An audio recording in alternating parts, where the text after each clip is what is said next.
السلام علیکم، کیسے ہیں آپ سب؟ امید ہے خیریت سے ہوں گے۔ جی آتے ہیں ہم اپنے سبق کی طرف۔ سورۃ البقرہ کی آیت نمبر 272 سے ہمارے سبق کا آغاز ہو رہا ہے۔ سب سے پہلے تو معذرت کہ اتنے دن لیکچر اپلوڈ نہیں ہو سکا، کچھ طبیعت خراب تھی۔ کچھ طبیعت خراب تھی، کچھ رمضان کی وجہ سے ذرا مصروفیات چل رہی تھیں، تو اس وجہ سے تو اب انشاءاللہ ڈیلی اپلوڈ ہوگا پہلے کی طرح۔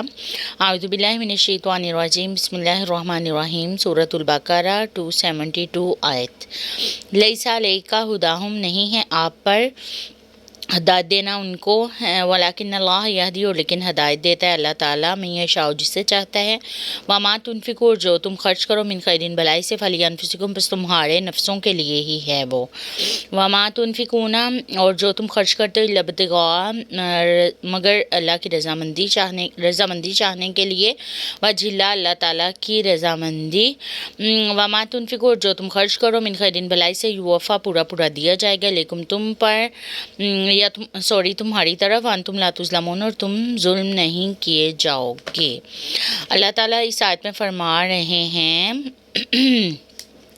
کہ تم پہ لازم نہیں ہے کہ کسی کو ہدایت دو، تم پہ یہ فرض نہیں ہے ہدایت دینا، لیکن اللہ تعالیٰ جسے چاہتا ہے وہ ہدایت دیتا ہے۔ اچھا، کچھ مسلمان جو تھے اپنے مشرک رشتہ داروں کی مدد کرنا جائز نہیں سمجھتے تھے، وہ چاہتے تھے کہ وہ مسلمان ہو جائیں تو پھر ہی ہدایت وغیرہ پہ آئیں تو ہم انہیں ہیلپ وغیرہ کریں، مطلب ان سے تعلق نہیں رکھتے تھے نا، تو خرچ نہیں کرنا چاہتے تھے ان پہ کہ یہ مسلمان نہیں ہے تو ہم نے انہیں دینا نہیں۔ تو اللہ فرما رہے ہیں کہ ہدایت جو ہے نا وہ دینا اللہ کا کام ہے، ہدایت کے راستے پہ لگانا اللہ کا کام ہے۔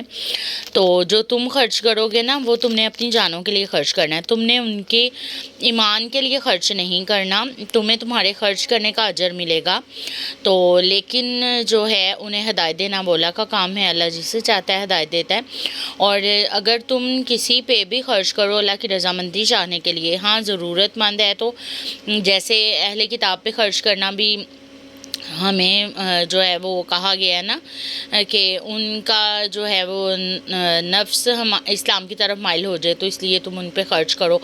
تو اللہ فرما رہے ہیں کہ ان پہ خرچ کرنا، تم نے جو خرچ کرنا ہے وہ تمہیں پورا مل جائے گا، اجر بھی مل جائے گا، اللہ کی رضامندی بھی مل جائے گی، تم پہ ظلم نہیں کیا جائے گا، تو تم جو بھی ہو اس پہ خرچ کیا کرو۔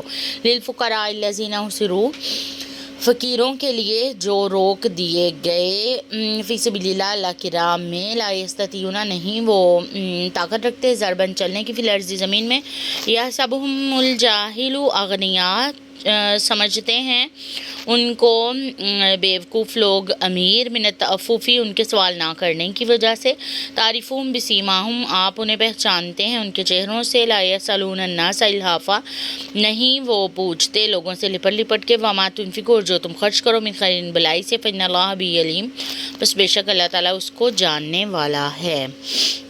اللہ فرما رہے ہیں کہ وہ لوگ جو اللہ کی راہ میں جو ہے وہ روک دیے گئے، مطلب انہیں ہجرت بھی نہیں کرنے دی گئی، یا وہ ہجرت سے بھی رک گئے اور جو ہے وہ چل پھر نہیں سکتے، مطلب ہجرت نہیں کر سکتے، تو ان کو وہ بیوقوف لوگ یہ سمجھ لیتے ہیں کہ امیر ہیں یہ، کیونکہ وہ ہاتھ نہیں پھیلاتے، کسی کے آگے سوال نہیں کرتے۔ تو کچھ لوگ ہوتے ہیں نا ہمارے معاشرے میں ایسے کہ وہ مانگتے نہیں ہیں، تو ہمیں لگتا ہے ان کو تو ضرورت ہی نہیں ہے، حالانکہ انہیں ضرورت ہوتی ہے، لیکن وہ جو ہے ہاتھ نہیں پھیلاتے، کیونکہ ہاتھ پھیلانا گناہ ہے نا۔ تو اللہ تعالیٰ فرما رہے ہیں وہ لوگوں سے لپٹ کے سوال نہیں کرتے، چمٹ کے سوال نہیں کرتے، تو تم انہیں امیر سمجھ لیتے ہو۔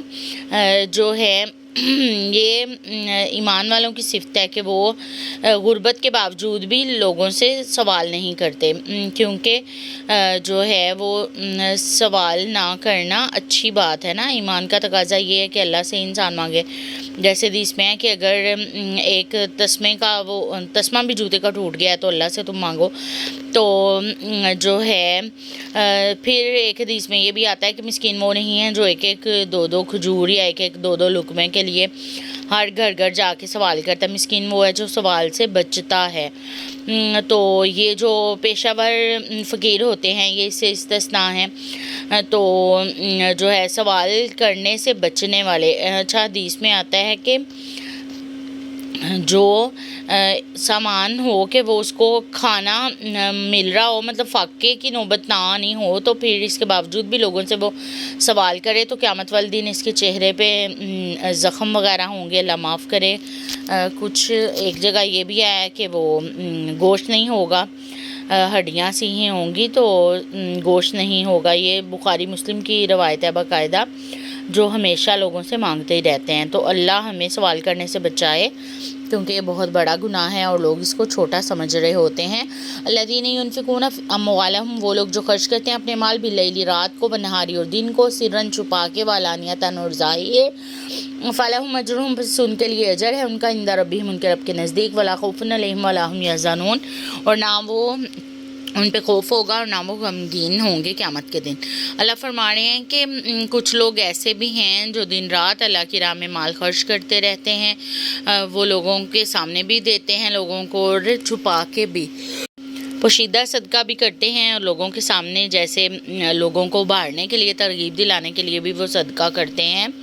تو اللہ تعالیٰ فرما رہے ہیں کہ ان کو پھر قیامت والے دن نہ خوف ہوگا اور نہ وہ غمگین ہوں گے۔ اللہ تعالیٰ جو ہے ان کو بے پرواہ کر دے گا اور ان کو کافی ہو جائے گا۔ صدق اللہ العظیم۔ جزاک اللہ۔